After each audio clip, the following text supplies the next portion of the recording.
তোমাদেরকে আমি একটা কথা বলছি, প্রকৃত মেয়েদের শত্রু কারা জানো তো? মেয়েরাই, একদম ঘরের মেয়েরা।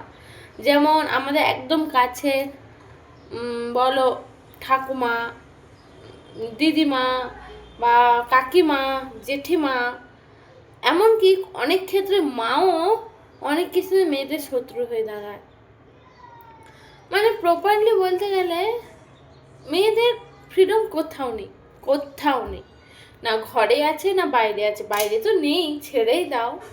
ঘরে একটুও যদি স্বাধীনতা থাকতো, কোনো মেয়ে মানে ঘরে বলো বাইরে বলো কোথাও স্বাধীনতা নেই, তবু আমরা নাকি স্বাধীন ভারতে আছি। মানে ভাবলেই অবাক হয় যে স্বাধীন ভারতে আমি আছি, যেখানে নাকি আমরা মেয়েরা ঘরেও নিরাপদ নয়, বাইরেও নিরাপদ নয়।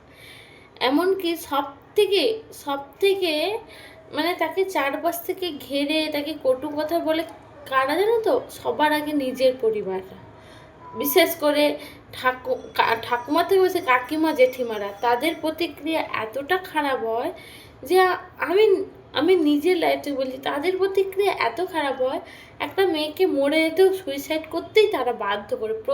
প্রথম ক্ষেত্রে যারা সুইসাইড তারাই। মা অনেকটা মানে মা চায় না, মা ওটা চায় না, মারা বোঝায়, কিন্তু অনেক ক্ষেত্রে মারাও দমিয়ে রাখতে চায়, তাদের ভেতরের জিনিসগুলো বাইরে যেতে চায় না, বিশেষ করে মিডিল ক্লাস ফ্যামিলিতে।